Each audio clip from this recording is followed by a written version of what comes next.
معزز ناظرین، السلام علیکم۔ قصص الانبیاء کی اس سیریز میں خوش آمدید۔ اس ویڈیو کا ہمارا پہلا ٹاپک حضرت آدم علیہ السلام ہے۔ خالق کائنات کو جب دنیا بنانے کا خیال آیا تو اس نے کہا کن، اور یہ دنیا وجود میں آ گئی۔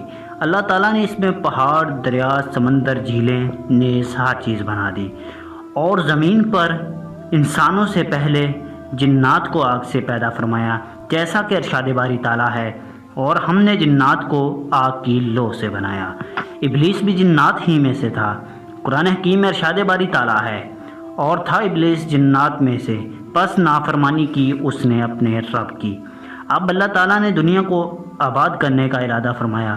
اس نے فرشتوں سے کہا کہ میں اس زمین پر اپنا خلیفہ بھیجنا چاہتا ہوں، یعنی میرا مختار کل جو اپنے ارادوں کا خود مالک ہوگا۔ تو فرشتوں نے کہا، یا باری تعالیٰ، کیا تیری حمد و ثنا کو بیان کرنے کے لیے ہم کافی نہیں ہیں جو تیری قدوسی اور پاکی کو ہر وقت بیان کرتے رہتے ہیں؟ فرشتوں نے کہا کہ یا باری تعالیٰ، یہ انسان جو خاکی ہے یہ دنیا میں خون ریزی اور فساد پھیلائے گا۔ تو اللہ تعالیٰ نے ارشاد فرمایا کہ جو میں جانتا ہوں وہ تم نہیں جانتے۔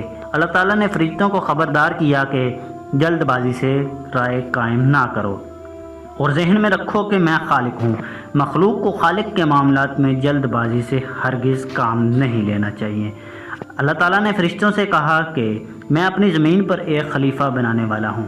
فرشتوں نے کہا، کیا تو اسے زمین پر بنا رہا ہے جو زمین پر خرابی پھیلائے گا اور خون ریزی کرے گا؟ اللہ تعالیٰ نے فرمایا، بس جو میں جانتا ہوں وہ تم نہیں جانتے۔ حقیقت یہ ہے کہ فرشتے آدم کی تخلیق کا سبب بننا چاہتے تھے، اور یہ کہ اس کے خلیفہ بننے میں کیا حکمت ہے۔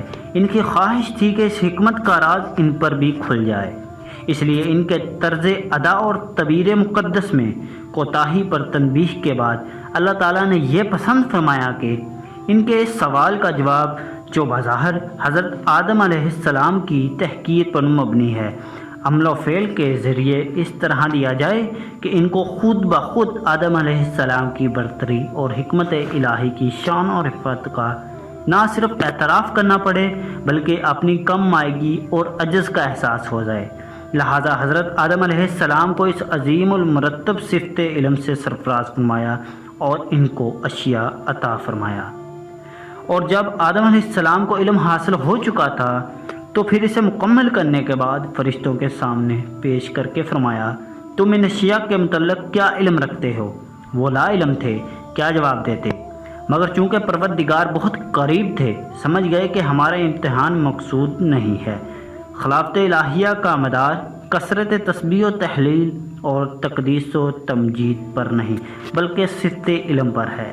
اس لیے ارادہ اختیار کیا کہ طاقت یعنی زمین پر حکومت علم کے بغیر ممکن نہیں، جبکہ آدم علیہ السلام کو اللہ تعالیٰ نے علوم اسرار سے بہرہ فرما دیا، تو بلا شبہ وہی خلافت اراضی کا حقدار ہے، کوئی اور نہیں۔ حقیقت بھی یہی ہے کہ ملائکہ کو جو خدمات سونپی گئی ہیں، ان کے علاوہ وہ ہر قسم کی دنیاوی خواہشوں سے لا علم ہیں۔ اب اللہ تبارک و تعالیٰ نے حضرت آدم علیہ السلام کو مٹی سے پیدا فرمایا۔ ان کا مجسمہ تیار ہونے سے قبل ہی اس نے فرشتوں کو اطلاع دی کہ عنقریب وہ مٹی سے ایک مخلوق پیدا کرنے والا ہے جو بشر کہلائے گی، نیز زمین میں اسے ہماری خلافت کا درجہ حاصل ہوگا۔ آدم علیہ السلام کا مجسمہ مٹی سے گوندا گیا، اور اس مقصد کے لیے ایسی مٹی استعمال کی گئی جو نت نئی تبدیلیوں کو قبول کرنے والی تھی۔ جب یہ مٹی پختہ ٹھیکری کی طرح آواز دینے اور کھنکھنانے لگی تو اللہ تعالیٰ نے اس جسد خاکی میں روح پھونکی۔ وہ اچانک گوشت، پوست، ہڈی، پٹھے کا انسان بن گیا، اور شعور و عقل، جذباتی کیفیات، حس اور ارادہ کا حامل نظر آنے لگا۔ جب حضرت آدم علیہ السلام کا وجود مکمل ہو گیا تو حضرت آدم علیہ السلام سجدہ شکر بجا لائے اور چھینک ماری۔ اس پر آپ نے الحمدللہ پڑھا۔ فرشتوں نے کہا، یرحمک اللہ۔ اللہ تعالیٰ نے انسان کو مخلوق میں سب سے بہتر بنایا، جیسا کہ ارشاد باری تعالیٰ ہے، بلا شبہ ہم نے انسان کو بہترین انداز سے بنایا۔ تب فرشتوں کو اللہ تعالیٰ نے حکم دیا کہ تم آدم کے سامنے سجدہ کرو، یعنی یہ میرا زمین پر نائب یعنی خلیفہ ہے، وہ ہر چیز ارضی اس کے دائرۂ اختیار میں ہے، یہ سن کر سارے فرشتے حضرت آدم علیہ السلام کے سامنے سجدہ ریز ہو گئے، لیکن ابلیس نے سجدہ نہ کیا اور حسد کے مارے سجدہ کرنے سے انکار کر دیا۔ اسے یہ تکبر اور غرور تھا کہ اللہ تعالیٰ نے مجھے آگ سے تخلیق کیا اور یہ خاکی انسان مجھ سے کمتر ہے۔ قرآن پاک میں اللہ جل شانہ اس واقعے کو بیان کرتے ہوئے فرماتے ہیں، اور پھر دیکھو جب ایسا ہوا تھا کہ ہم نے فرشتوں کو حکم دیا تھا کہ آدم علیہ السلام کے سامنے سجدہ کرو تو وہ جھک گئے، مگر ابلیس کی گردن نہ جھکی، اس نے نہ مانا اور غرور کیا، اور حقیقت یہ ہے کہ وہ کافروں میں سے تھا۔ ابلیس کو غرور اور گھمنڈ نے جھکنے نہ دیا اور وہ اس گھمنڈ میں راندہ درگاہ ہو گیا۔ آدم علیہ السلام کو اللہ تعالیٰ نے مٹی سے بنایا اور میں آگ سے پیدا کیا گیا ہوں، اور میرا حق تھا کہ مجھے زمین پر نائب بنایا جاتا۔ اس خاکی کو مجھ پر ترجیح کیوں دی گئی؟ اللہ تعالیٰ نے سورۃ صاد میں فرمایا، اور جب ایسا ہوا تھا کہ ہم نے فرشتوں کو حکم دیا تھا آدم علیہ السلام کے سامنے جھک جاؤ تو سب جھک گئے سوائے ابلیس کے۔ ابلیس نے سجدہ کرنے سے انکار کر دیا۔ اللہ تبارک تعالیٰ عالم الغیب اور دلوں کے بیچ جاننے والا ہے، وہ سمیع ہے، بصیر ہے، اور ہر لمحہ چاہے وہ ماضی ہو چاہے مستقبل ہو یا حال ہو اس کے سامنے ہے، اس سے کوئی بات چھپی نہیں۔ اللہ تعالیٰ نے ابلیس کے سوال پر جواب دیا کہ کس بات نے تجھے جھکنے سے روکا؟ ابلیس کا جواب، ابلیس العین نے تبارک تعالیٰ کا یہ سوال سن کر کہا، اے رب العالمین، میں آدم علیہ السلام سے کہیں بہتر ہوں کہ اس کو تو حقیر سی مٹی سے بنایا ہے اور مجھے تو نے آگ سے پیدا کیا، جیسا کہ ارشاد باری تعالیٰ ہے، اس بات نے کہ میں آدم سے بہتر ہوں تو نے مجھے آگ سے پیدا فرمایا۔ شیطان کا خیال تھا کہ میں آدم سے بہتر ہوں، اس لیے کہ مجھے آگ سے پیدا کیا گیا، کیونکہ آگ بلندی اور رفع ہوتی ہے۔ آگ جلتی ہے تو اس کی تپش، اس کے شعلے آسمان کی طرف جاتے ہیں، اور آدم مٹی سے تخلیق کیا گیا ہے، بھلا خاک کو آگ سے کیا نسبت؟ اس نے کہا، اے خدا، اس چیز کو مد نظر رکھتے ہوئے کہ تیرا یہ حکم کہ ناری خاکی کو سجدہ کرے، کیا یہ انصاف ہے؟ میں ہر لحاظ سے آدم سے بہتر اور افضل ہوں، لہذا وہ مجھے سجدہ کرے، نہ کہ میں اس کے سامنے سربسجود ہوں۔ مگر بدبخت ابلیس نے غرور اور تکبر میں یہ بھول گیا کہ جب وہ اور آدم دونوں اللہ تبارک تعالیٰ کی مخلوق ہوں تو پھر مخلوق کی کیا مجال کہ وہ خالق سے بہتر مخلوق کیسے جان سکتا ہے؟ ممکن ہی نہیں کہ وہ جان لے۔ شیطان اپنے غرور اور تکبر میں یہ نہ سمجھ سکا کہ مرتبہ کی بلندی اور پستی اس مادہ کی بنیاد پر نہیں جس سے کسی مخلوق کا خمیر تیار کیا گیا ہے۔ شیطان جہالت میں ڈوبا ہوا، تکبر اور غرور میں ڈوبا ہوا یہ کہہ گیا۔ اس کا جواب جہالت کا بدترین نمونہ تھا۔ اللہ تعالیٰ نے اس پر واضح کر دیا کہ جہالت سے پیدا شدہ غرور اور گمان نے تجھے اس قدر اندھا کر دیا کہ تو اپنے خالق کے حقوق اور احترام سے بھی منکر ہو گیا۔ ابلیس نے جب دیکھا کہ حکم خالق کی نافرمانی، خلاف ورزی، تکبر اور اس کے حکم نہ ماننے پر خدا تعالیٰ نے اس کو سزا سنا دی، اور قیامت شیطان کے اس سوال پر اللہ تعالیٰ نے شیطان کو قیامت تک مہلت دے دی۔ شیطان نے کہا کہ میں تیرے بندوں کو گمراہ کروں گا، اور پس ان میں سے جو تیرے حمد و ثنا بیان کرتے رہیں گے وہ گمراہ نہ ہو گئے، تو اللہ تعالیٰ نے اس کو قیامت تک مہلت دے دی۔ اب رب ذوالجلال نے حضرت آدم کو خلت فاقرہ سے نوازا، یعنی انہیں اپنے فضل و کرم سے نوازا اور انہیں جنت میں داخل کر دیا۔ حضرت آدم علیہ السلام بہت عرصہ جنت میں تنہا رہے اور اللہ کی نعمتوں کے مزے لیتے رہے، لیکن وہ کبھی بھی شجر ممنوعہ کے پاس نہ گئے۔ وہ چونکہ اکیلے تھے، اس لیے اللہ تعالیٰ نے حضرت آدم علیہ السلام کی پسلی سے حضرت حوا علیہ السلام کو تخلیق کیا اور آدم علیہ السلام کی دلبستگی کا سامان پیدا فرمایا۔ چونکہ پسلی کی ہڈی نرم و نازک ہوتی ہے، اس لیے عورت حسین و جمیل اور نازک ہوتی ہے، لیکن چونکہ پسلی ٹیڑھی ہوتی ہے اس لیے عورت بھی عقل کے لحاظ سے کم عقل اور ٹیڑھی ہی ہے۔ عورت کو ناسمجھ اور کم عقل کہا گیا ہے۔ عورت آدمی کے لیے دل بستگی کے سامان کے لیے ہی نہیں، بنی نوع انسان کے پھیلاؤ کا باعث بھی بنی، قدرت کے حسن کا شاہکار اور صنائی کا بہترین نمونہ ہے۔ عورت ایثار اور قربانی کا نمونہ ہے۔ ایثار اور بہادر کا دوسرا نام عورت ہے۔ عورت کے متعلق کہا گیا کہ اس سے نرمی اور محبت سے پیش آؤ۔ حضرت آدم علیہ السلام حضرت حوا علیہ السلام کو پا کر بہت خوش ہوئے اور ایک کمی جو وہ محسوس کرتے تھے وہ دور ہو گئی اور وہ حشاش بشاش اور خوش خوش رہنے لگے۔ دونوں جنتی معطر فضاؤں، نغمہ بار ہواؤں، شہد اور دودھ کی نہروں، قسم قسم کے پھلوں، باغات کی سیر کرتے، صبح و شام محبت کے گیت گاتے۔ جنت کے مکینوں، قمریاں، بلبلیں، طوطیاں انہیں شریر نغمے سناتے، چشموں کے میٹھے پانی پیتے، آبشاروں کے ترانوں سے لطف اندوز ہوتے اور سکھ کی نیند سوتے۔